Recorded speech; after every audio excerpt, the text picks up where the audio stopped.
So today we're going to look at the Cambridge Clarion NASB 1995 text Bible here. Now this is the Goatskin version. There's three. There's calf split, calf skin, goatskin. You can find my review on the calf skin, the brown calf skin, in another video. And today I'm not going to take too much time talking about the aesthetics here, because today I'm going to get into the meat of this Bible, which is the reference system. Now, when I was researching on which Bible to purchase, because it's a considerable purchase when you consider that this costs about $175, when it's all said and done. I wanted to know how good the reference system is. Now, I'm not an expert on, Bibles, so I'm not going to be able to tell you a whole lot in depth about the aesthetics and paper types and bindings and all that stuff. I have a good basic knowledge of it, and I'll try to share that with you the best I can. But and those things are important as far as the reading experience. But when it comes down to the study, the use, I want to know how useful this will be. So I wanted to know about the concordance and the reference system. Unfortunately, all the reviews, all they ever talk about is the aesthetic, physical elements. So now here's a disclaimer.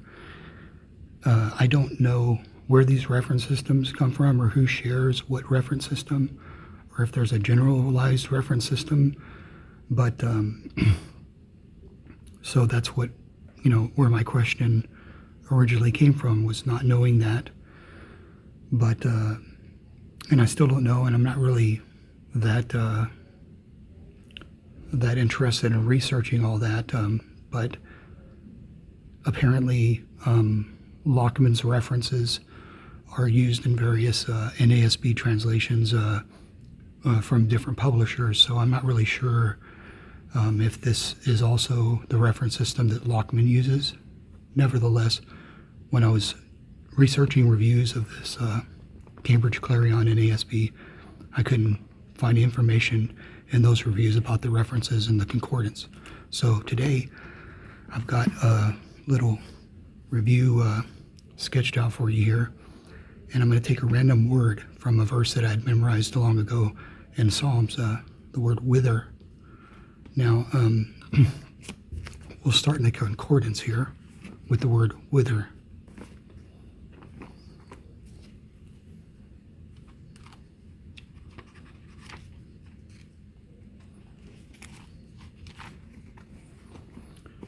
Now, as you can see here, wither has 6 references listed here.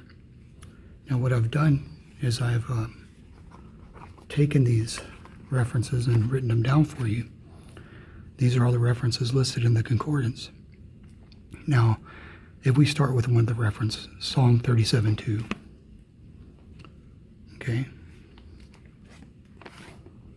which was the verse I'd memorized. Now, these little check marks and tildes and things, I'll explain those as we go along, but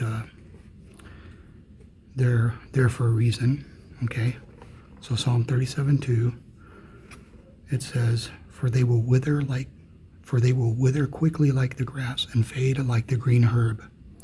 Now, if you look at the in-text references here, A and B, for verse 2, you'll see that it points to Job 14:2 and Psalm 96, 92.7, James 1:11, and Psalm 129:6. So if we go and follow the first one, we go to 14:2, Job 14:2.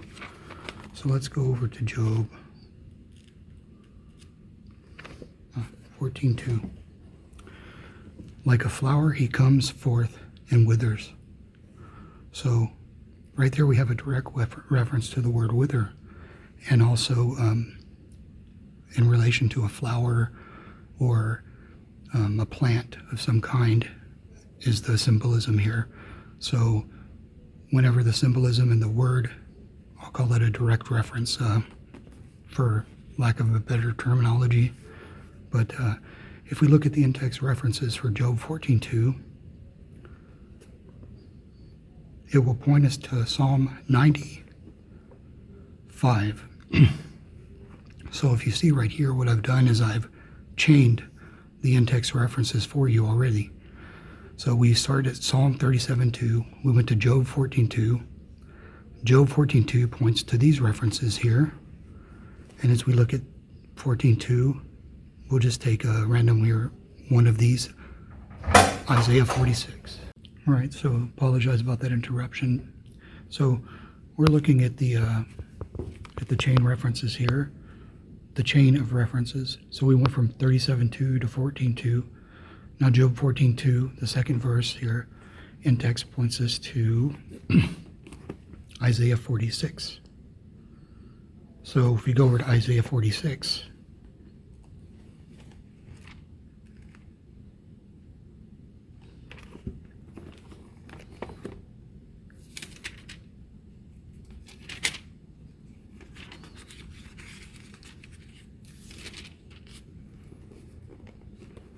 verse 6,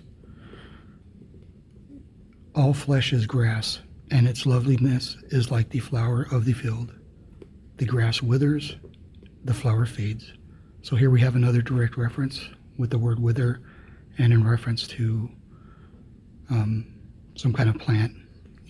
That's the symbolism there. So now if we look at the in-text references here, which I've took the liberty of writing down for you, we point to Psalm 103:15 and 1 Peter 1:24. Now, if we go to 1 Peter chapter 1, verse 24, then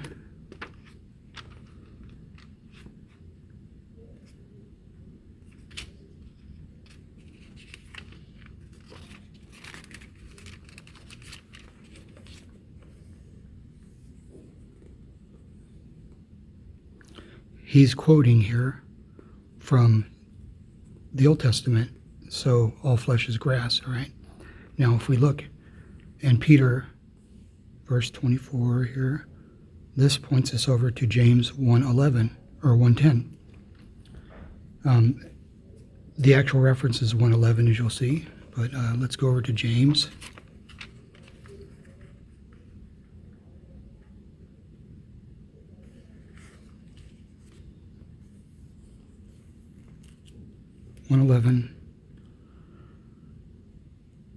For the sun rises with a scorching wind and withers the grass.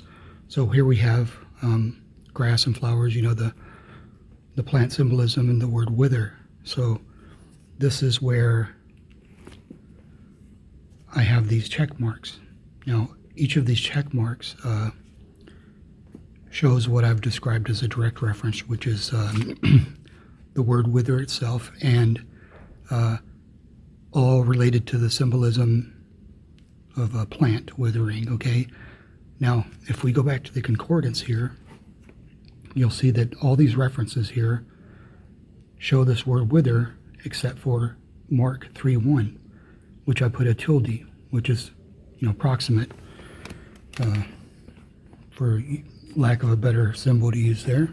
So if we go over to Mark 3:1,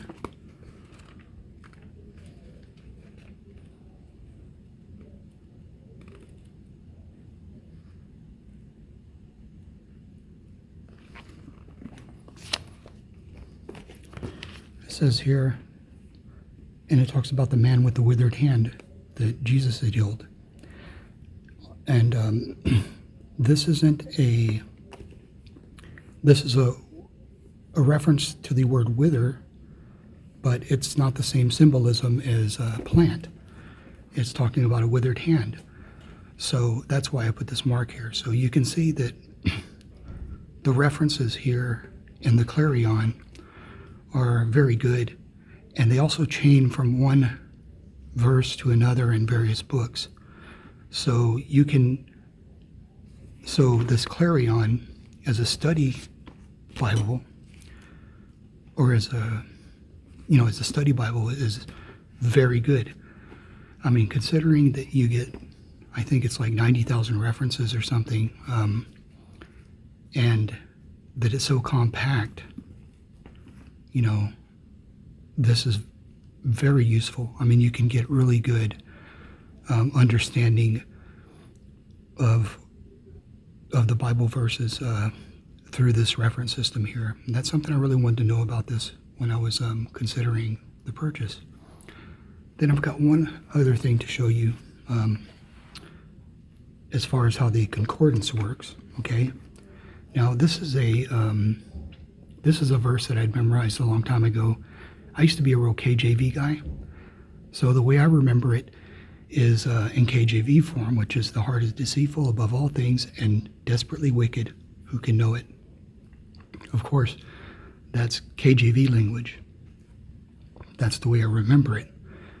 So let's say that I remember the verse, but not the book it was in, right? And there's a lot of verses I remember, but I won't be able to tell you what chapter or verse it is necessarily.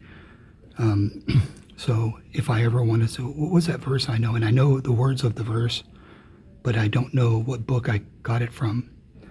Then I'll use a concordance. So I may go and look up certain keywords. So if we look up the word heart in the concordance, all right, and see I've got little symbols here. We got X and checks marks here, right? So if I go to the concordance and I look up the word heart,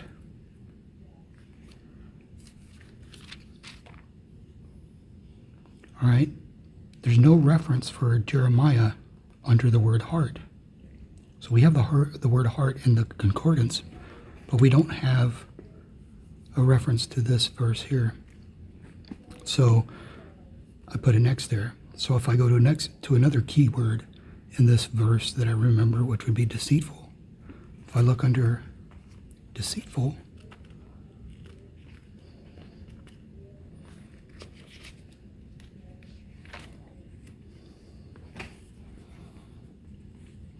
here, right, and under deceit, I see that this keyword right here brings me to Jeremiah 17:9, which is that verse right there. Now, I could have looked at other verses too, like desperate. If I look for the word desperate, you're not going to find the word desperate in here. So that's why I've crossed that line out. And then the word wicked. Now the word wicked is here, but it doesn't point to this verse in Jeremiah. Here's widow, wicked, no reference to Jeremiah. So the way you'll find this verse is through this word deceitful. Now, this is why I'm a big proponent of using multiple translations when studying. I use 3 or 4 every day just to deepen understanding.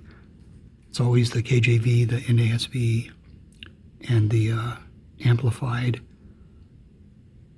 And then I also use the ESV. I used to be a lot more, I used to use the ESV quite a bit, but not as much now as I do the NASB and the KJV, which to me, and I'm not an expert, but to me seem just a little bit more accurate in terms of the way certain things are described. And when you start looking, when you have to reference the Greek and Hebrew words, then I find that the NASB and the KJV are more often more accurate, I would say, at least a little bit, than the ESV. And I do think the ESV is great, but in any case, see, the way I remember this verse here is in KJV form. So if you're using an NASB and you remember this verse in KJV form, you may start with the word wicked. You aren't going to find that in there, because in the NASB, it's sick. Now, if we go look in the word sick here, by the way, just for the sake of thoroughness here.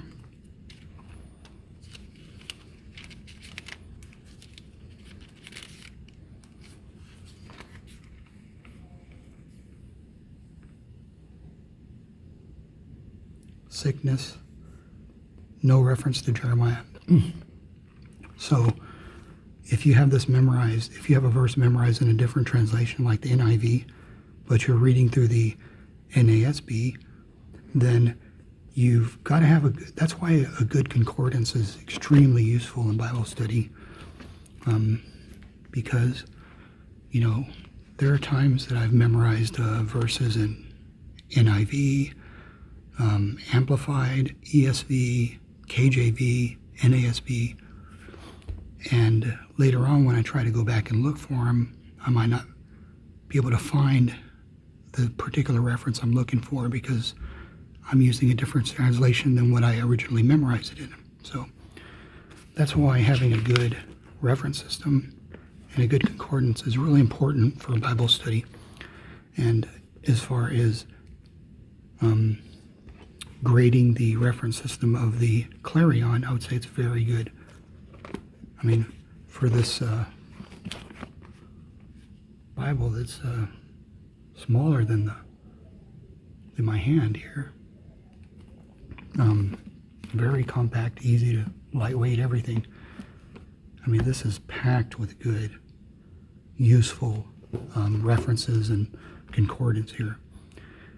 So I wanted to give you a good, organized and meaningful review of this as a study Bible, as a reference Bible,